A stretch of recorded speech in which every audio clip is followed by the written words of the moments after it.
Bonsoir à tous. Moi, je suis très heureux d'être ici. Alors, d'abord parce que j'ai appris plein de choses, hein, grâce à Si Adnan, par exemple, en frottant mes mains, j'ai appris que j'avais besoin d'un bon hammam.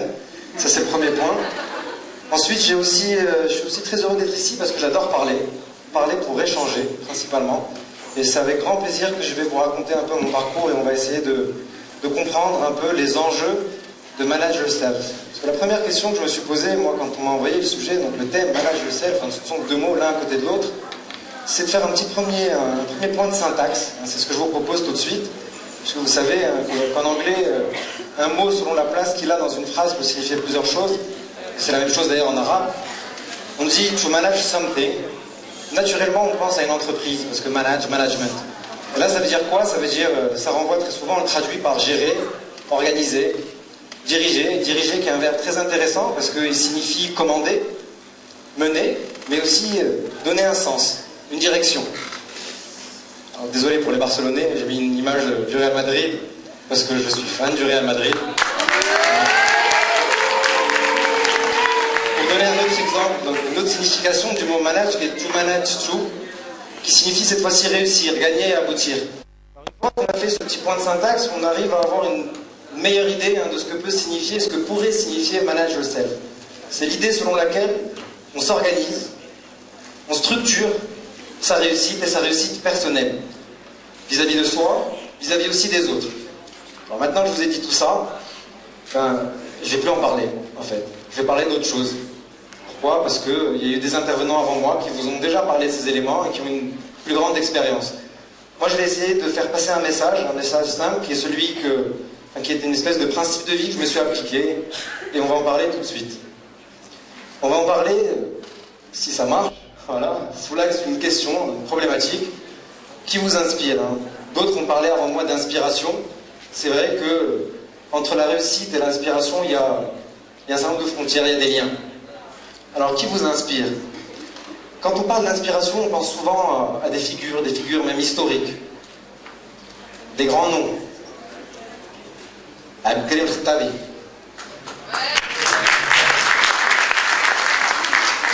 Bob Marley. Steve Jobs. Si ça marche, alors Rosa Parks. Gandhi. Mère Teresa. Ça, c'est Voltaire. Difficile à reconnaître. Et encore plus difficile à reconnaître, Galilée. Alors j'ai choisi ces personnes, pas parce qu'elles m'inspirent particulièrement, et j'aurais même pu mettre tous les intervenants qui sont passés avant moi et ceux qui vont passer après moi, parce que, et c'est marqué dans le titre, pour moi, ces personnes, ces figures, elles sont inspirantes moins par ce à quoi elles ont contribué, ce que j'appelle le comment, le quoi, pardon, que par la manière dont elles ont marqué leur temps, marqué leur époque, chacune dans leur domaine. Alors ce comment, il est très simple, c'est pas un truc incroyable. Ils ont tout simplement osé. Ils ont osé dire ce qu'ils pensaient. Ils ont osé casser un certain nombre de frontières. On a entendu parler de frontières tout à l'heure. Celles-ci, elles ne sont pas physiques. C'est les frontières que parfois on appelle tabous, parfois on les appelle conventions, parfois on les appelle traditions, peu importe l'appellation, parce qu'elle fait polémique et on n'est pas là pour polémiquer. Donc le message que j'aimerais que vous reteniez aujourd'hui, c'est celui-ci, apprendre à oser. Il y a un petit air tout en haut parce que c'est un slogan, un credo déposé par HEC, l'école que j'ai faite et dont je suis diplômé. Et si vous avez bien écouté M. Ayouch, on pourrait même inverser les mots, il faudrait même oser à apprendre et oser apprendre à tout âge, si j'ai bien compris. Voilà. Et je vous ai mis une phrase, une citation de Sénèque, ça remonte à il y a beaucoup de siècles. Et cette phrase, je la trouve formidable. Pour moi, cette phrase, c'est un véritable principe de vie. Elle est formidable, et là, ça renvoie à ce que disait M. Benzako tout à l'heure, il faut suivre sa route, ne pas laisser le GPS nous diriger.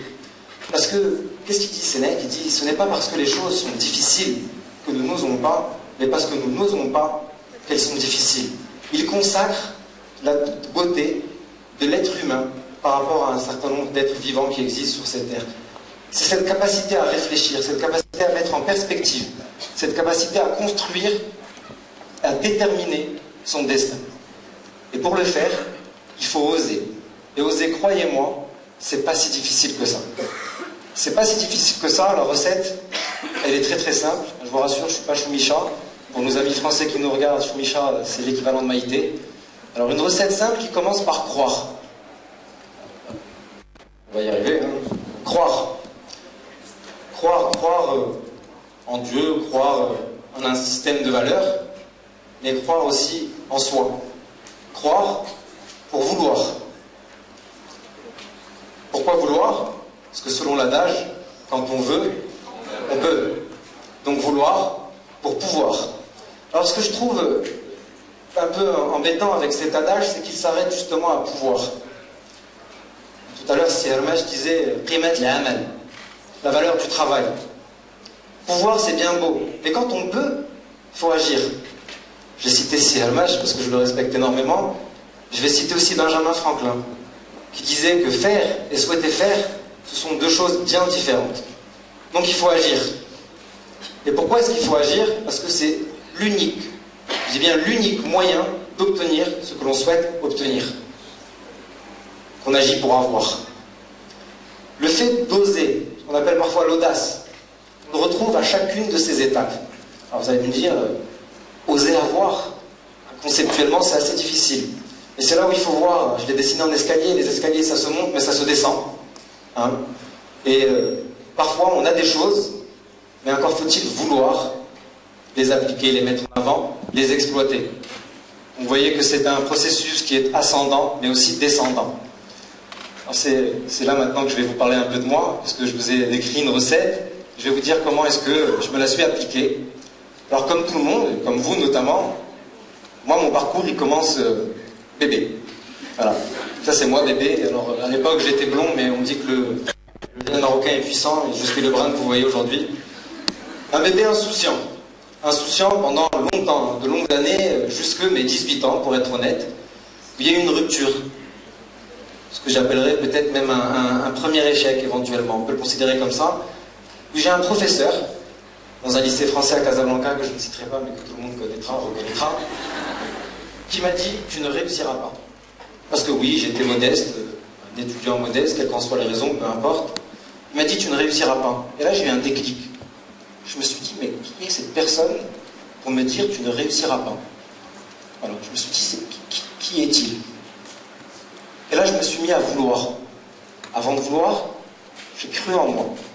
J'avais aucune raison de croire en moi. Mais je l'ai fait.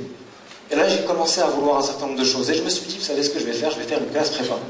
Pour l'anecdote, mon père, que j'adore, bien évidemment, m'appelait, excusez-moi du terme, prépa HEC de mon cul à l'époque, puisque lui-même ne croyait pas en ma capacité à faire une classe prépa. J'y suis allé, j'ai fait une classe prépa modeste, qui est peu connu, à Paris. Donc j'ai quitté le Maroc. Et là j'ai bossé. J'ai bossé, on va pas se mentir, j'ai cravaché. J'ai bossé, j'ai lu, j'ai échangé, j'ai rencontré des personnes. Et là j'étais major.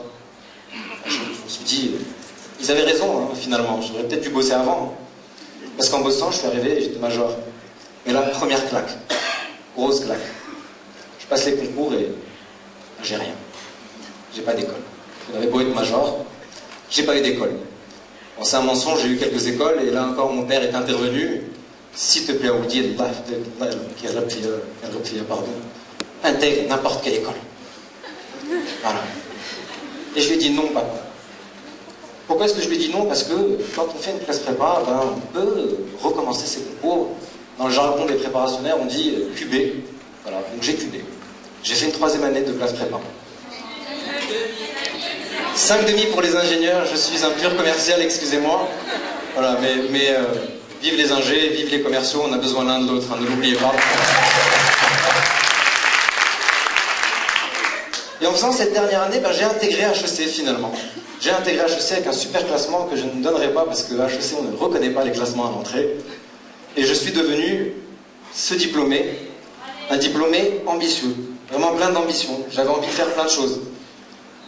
Il faut comprendre qu'une fois que je suis rentré à HEC, c'était une première réussite, mais ce n'est qu'une porte que j'ai ouverte. Là, il y avait encore un certain nombre de défis à relever. J'ai passé 4 ans à HEC, où effectivement j'ai présidé la junior entreprise. C'était une superbe expérience, et je suis relativement fier d'ailleurs de cette expérience, puisque j'ai été, et je suis toujours, le premier et le seul maghrébin à avoir, marocain même plus précisément, avoir dirigé cette junior entreprise, qui est une belle PME française, hein, parce que ça fait dans les 700 000 euros de chiffre d'affaires, c'est pas mal. Et ça m'a donné des ailes. Alors, ça m'a vraiment donné des ailes, hein, l'oiseau qui vole. Là, je me suis plus senti, comme on dit. Et j'ai tellement aidé de jeunes créateurs d'entreprises que je me suis dit, ben, je vais faire comme eux. Si je suis capable, si j'ai réussi à aider certains à monter leur business, je suis peut-être capable de m'aider moi-même à monter mon business. Et j'ai demandé ce qu'on appelle à HEC la majeure entrepreneur. Et puis bam, deuxième claque. On m'a dit non, tu n'as pas d'étoffe de l'entrepreneur. Ok. Je suis rentré au Maroc, je suis allé dans le sud, j'ai visité un certain nombre de coopératives. Et puis j'ai monté une filière d'import-export d'huile d'olive 100% marocaine. Ça a été mes premiers pas dans le business que j'ai abandonné parce que j'étais à ce moment-là encore étudiant et qu'il fallait que je reprenne mes cours. Mais ça m'a très vite rattrapé. Ça m'a très vite rattrapé et j'ai créé une deuxième boîte quand j'étais en troisième année dans le web, sur laquelle je ne reviendrai pas, peu importe. Ça a été un long chemin, cette boîte, avec de bons moments, de mauvais moments, comme pour toutes les boîtes. J'ai même créé une deuxième boîte, pour vous dire à quel point je suis maso, parce que c'est dur, une deuxième boîte en sortant d'HEC. Pourquoi? Parce que quand je me suis lancé avec ma start-up, j'ai rencontré un certain nombre de créateurs, on a beaucoup échangé, j'ai remarqué qu'il y avait un certain nombre d'éléments qu'on mettait de côté, qu'on oubliait quand on entreprenait, notamment le fait qu'une entreprise, quel que soit son objet, hein, qu'elle vende des tomates, des logiciels ou des services, ça reste une entreprise avec son ossature. Et une des erreurs communes de tout entrepreneur, et notamment les jeunes entrepreneurs, c'est d'oublier que sans trésorerie, on ne va pas très loin. Donc on gère sa trésorerie, et je me suis dit, ben, ça, toi tu l'as compris, ben, tu vas le dire aux autres et tu vas les aider. J'ai monté un petit cabinet de conseil qui était exclusivement dédié, orienté PME et start-up. Puis là, autre fait de la vie, il y a un ministre en France, de l'Intérieur. Guéant, vous avez l'air de le connaître. Voilà, qui a décidé qu'un étudiant étranger, non ressortissant de l'Union européenne, une fois diplômé, devait rentrer chez lui, un monsieur qui vraisemblablement ne sait pas ce qu'est le marché du travail, puisqu'il le conçoit comme un gâteau avec des parts qu'il s'agit de se distribuer. Voilà. Et puis je suis devenu le militant convaincu et médiatisé qui m'a amené ici aujourd'hui, parce qu'on ne va pas se mentir, c'est parce que je suis passé à la télé qu'on m'a appelé. Mais tant mieux finalement, parce que ça a été aussi une expérience. Et cette expérience, il ne faut pas la vivre du point de vue de la médiatisation, parce que ce n'est pas ce qui m'importe. Il faut comprendre qu'encore une fois, avec d'autres d'ailleurs, et j'insiste sur le d'autres, parce que si tout à l'heure je vous ai mis une photo, une image du Real Madrid, au-delà du Real Madrid, c'est l'équipe que je voulais signifier. Pourquoi? Parce que Manage Yourself renvoie à l'idée de l'individu, l'individualité, réussir en tant qu'individu. Il faut comprendre qu'on ne peut pas réussir sans les autres. C'est impossible, c'est inimaginable. Et ce collectif, beaucoup l'ont créé, d'autres Marocains. Et on a osé, tout simplement, s'exprimer, dire ce qu'on pensait. Et on l'a dit à un ministre dans une terre qui n'est pas la nôtre, mais dans une terre dans laquelle nous avions des droits.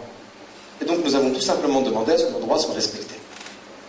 Alors je vous ai balayé mon parcours assez vite, assez simplement, assez rapidement, et j'ai essayé de pointer du doigt le fait que la vie, la recette est peut-être simple, facile d'oser, mais la réalité, elle est un peu plus complexe. Elle ressemble à ça. C'est mon point de vue. Alors, pourquoi est-ce que j'ai mis ça? Parce que ça ressemble à un électrocardiogramme. Ça mesure le médecin me corrige si je me trompe. Ça mesure les battements du cœur, les pulsations du cœur.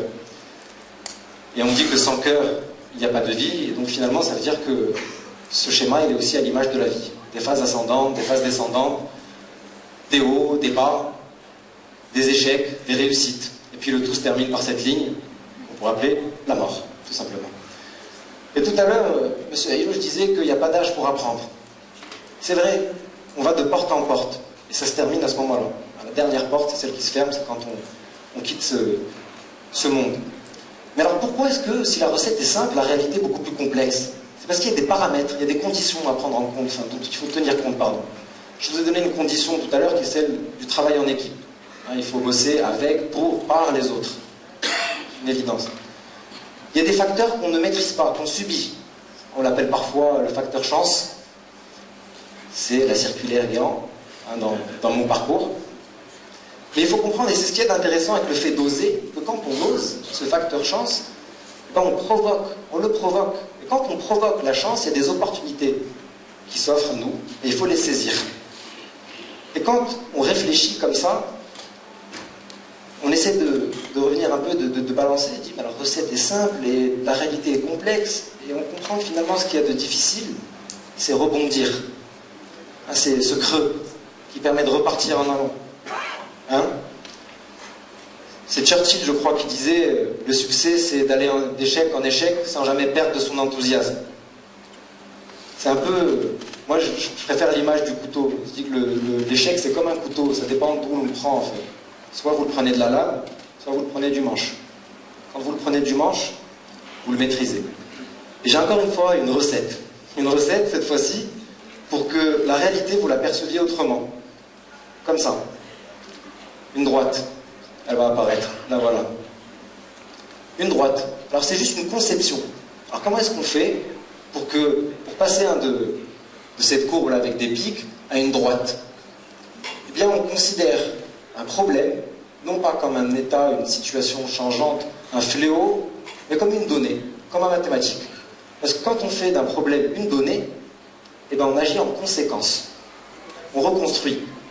Ça prend le temps que ça prend, mais on y arrive. Et là, vous comprenez aussi que j'ai une certaine conception de la réussite.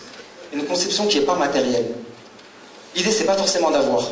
L'idée, c'est d'aller chercher. Parce qu'en cherchant, on trouve. On n'obtient peut-être pas, mais on ne regrette jamais. Et on apprend énormément de choses. Alors la morale de l'histoire, finalement, je vous ai posé une question au début, on va quand même y apporter une réponse qui est quelque peu prétentieuse, vous m'en excuserez, mais qui envoie un message. C'est le message que je vous disais tout à l'heure, apprendre à oser. Et j'espère que comme moi, si un jour on vous pose la question, qui vous inspire, vous répondrez celui que je compte devenir. Voilà.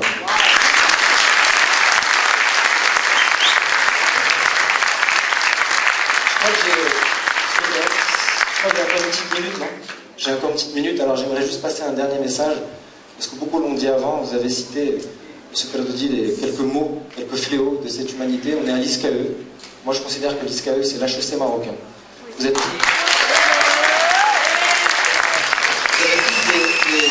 comme on dit, des têtes bien faites. Moi j'ai un professeur, M. Burns, un Américain, qui m'a dit une fois à HEC, vous allez tous réussir professionnellement. Vous allez avoir des super postes. Vous allez faire ce que vous avez envie de faire.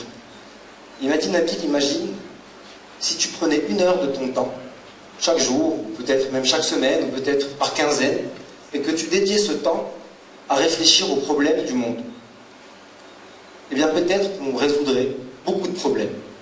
Alors moi je vous exhorte, je vous invite à prendre ce temps pour que les choses changent, pour que comme Bob Marley, comme Steve Jobs, comme Mère Teresa, comme M. Hermès, comme M. Ayouch, comme M. Cardoudi, comme Nofel, eh bien, vous contribuez un jour à ce que les choses évoluent et à repousser encore les frontières du possible.